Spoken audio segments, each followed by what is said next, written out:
তার গান দিয়ে আমরা হয়তো উত্তরসূরির মাসব্যাপী অনুষ্ঠানমালা শুরু হয়েছে ধানমন্ডির ৭ মসজিদ রোডে অধ্যাপক খান সারোয়ার মুর্শিদের ৭৬৫ নম্বর বাড়িতে। শিক্ষাবিদ খান সারোয়ার মুর্শিদের ৯৮তম জন্মদিন উপলক্ষে শুক্রবার সকালে অধ্যাপক সিরাজুল ইসলাম চৌধুরী একাল সেকাল শিরোনামে চিত্র প্রদর্শনীর উদ্বোধনী ঘোষণা করেন। পড়িয়েছিলেন ফরাসি কবি শার্ল বোদলেয়ারের কাব্যগ্রন্থ শয়তানের পুষ্পাবলী, ফ্লাওয়ার্স অফ ইভিল অর লা ফ্লোর দু মোর। অনুষ্ঠানে সারোয়ার মুর্শিদের যাপিত জীবন সম্পর্কিত লেখা পাঠ করেন অধ্যাপক মন্ময় জাফর। উত্তরসূরি ওপেন কলে জমা পড়া শিল্পকর্মের মধ্য থেকে পুরস্কারপ্রাপ্ত শিল্পীর নাম ঘোষণা করেন সারোয়ার মুর্শিদ তনয়া শারমিন মুর্শিদ। আমরা আশা করি যে ওই চর্চাটাও আমরা ভাঙবো।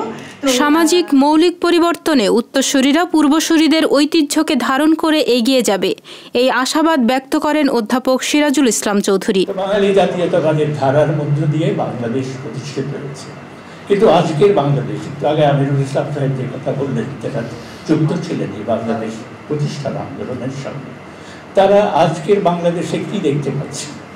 আমরা যে উত্তরসূরি যে করতে চাচ্ছি, সেই উত্তরসূরিতে আমরা তরুণ সমাজকে আনতে চাইব, কিন্তু তরুণ সমাজকে কিন্তু আমরা আনতে পারাটা খুব কঠিন।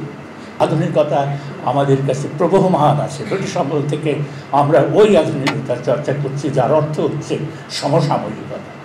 কিন্তু সমসাময়িকতার সাথে যে ওই জিজ্ঞাসা, ওই যে প্রশ্ন করা, সেইটে আমরা করতে পারছি না। আমাদের কর্তব্য হবে সমসাময়িক আমরা অবশ্যই হব, বর্তমানকে আমরা অবশ্যই জানব, দেখব, এবং আন্তর্জাতিকতার যে যত যত ঘটনা হচ্ছে সব আমরা জানব, কিন্তু আমরা প্রশ্ন করব, এবং সেই প্রশ্ন করলে দেখতে পাবো যে বাংলাদেশের যে উন্নয়ন ঘটেছে, সেই উন্নয়ন নতুন উন্নয়ন নয়, পুরনো উন্নয়নেরই নতুন সংস্করণ, এবং সেই উন্নয়ন যত বাড়ছে বৈষম্য তত বাড়ছে। একাল সেকাল নামক এই চিত্র প্রদর্শনী চলবে পুরো জুলাই মাস জুড়ে, প্রতিদিন সকাল ৯টা থেকে সন্ধ্যা ৬টা পর্যন্ত। তাহনিয়া ইয়াসমিন, সংবাদ প্রকাশ, ঢাকা। সংবাদ, ফিচার ও অনুষ্ঠানের জন্য ভিজিট করুন সংবাদ প্রকাশের ওয়েবসাইট এবং যুক্ত থাকুন ফেসবুক পেজ ও ইউটিউব চ্যানেলের সঙ্গে।